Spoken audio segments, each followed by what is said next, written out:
Gaueko 12 eta 10 Xabi Rekalde lehen postuan sailkatu da finalerdietara, gaur jokatu da Bilboko Bizkaia pilotalekuan lauterdiko B-serie txapelketako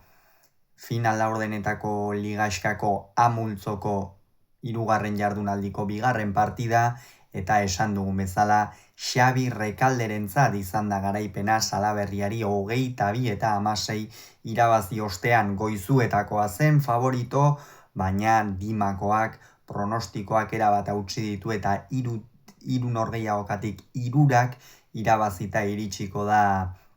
finalerdietara. Gogoratuko dugu batetik Rekaldek joan den astean irabazi egin ziola Asier Agirreri, eta Iker Salaberriak ere berbera egin zuen, kasu honetan Ander Muruaren aurka Eibarko astelena pilotalekuan. Honen bestez, matematikak eta kalkuluak argi zeuden. Iker Salaberriak irabazten bazuen, sailkatu bakarrik ez, multzoburu sailkatuko zatekeen, eta Xabi Rekaldek irabazi duenez,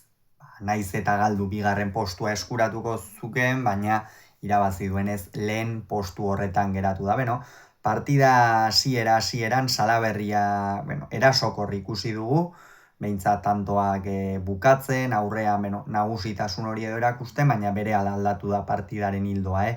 Xabi Rekaldek sakea hartu duenean, sekulako nagusitasuna erakutsi du, bere eremura eraman du nabarmen Iker Salaberria, eta Xabi Rekaldek baliabide asko eta ikeragarriak dauzka. Esate baterako pilota kantxa erdian hartzen duenean, sekulako presioa sartzen du aurkariak ez daki txokora efektuaren bitartez abiadurarekin edo zabalean ezker zeharra egingo duen, bila joateko ere gaitasun handia dauka benetan. Profesionaletan mintzat hasiera bikaina izaten ari da Dimako aurrelaria, eta hor Salaberria erabate zerezean ikusi dugu, baina berehala eman dio buelta. Iker Salaberriak ere urte asko daramatza profesionaletan, jada izango dira 6-7 bat urte goizuetako aurrelariak debuta egin zuenetik, eta orduz geroztik gorakada nabarmena eman du. Lauterdian gainera oiarretako bat izan da, Jokin Altunari pare bat estutu eman izan dizkio esate baterako San Fermin torneoan, gero goi mailako pilotarien aurka ere borrokatu izan ditu partidak, Mikel Urrutiko etxeari, txapeldun izandakoari irabazi zion, lauterdian B-serie mailan batez ere oiarretako bat, eta seriean ere jokatua ez da Iker Salaberria, eta etzen bat ere partida erraza Errekalderentzat, eta arez gehiago zaildu zaio berriro ere Salaberriak sake hartu duenean. Hor nik uste apur bat beldurra sartu zaiola, ez Errekalderi askotan gertatzen da, orain profesionaletan hasi berri da Rekalde, eta gauzak oso ongi doazkio, noski beti ikara horrekin eta barruan dauzkazun zalantza horiekin, baina gauzak oso ongi dijoazkio, eta hor batean Salaberria tantoak egiten hasi da, Rekaldek ere pilota garbi batzuk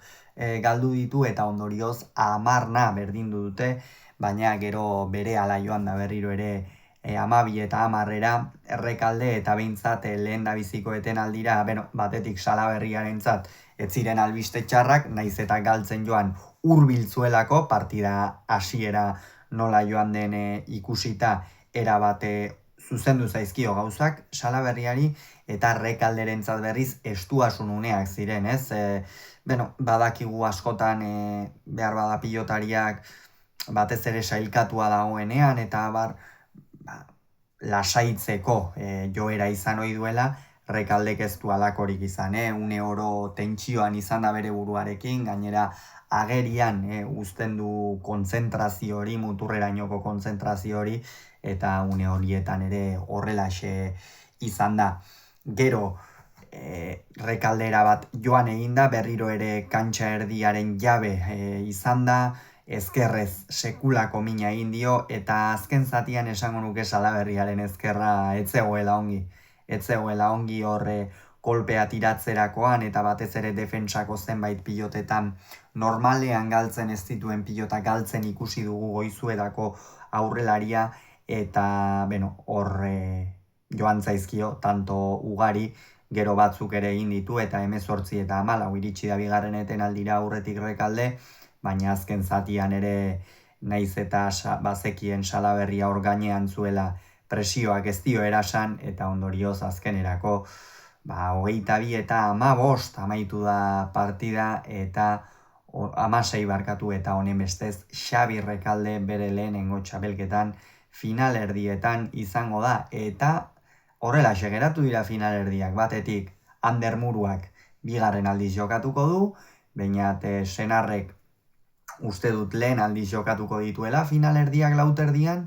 eta bi debutariek beren lehenengo txapelketan ere finalerdiak jokatuko dituzte zer eta elkarren aurka, beraz bi debutarietako bat finalean izango da, ez da askotan pasatzen hau, baina urtengoan gertatu beharko du horrek, eta gustura ikusi eta aztertuko ditugu datorren astean Diman,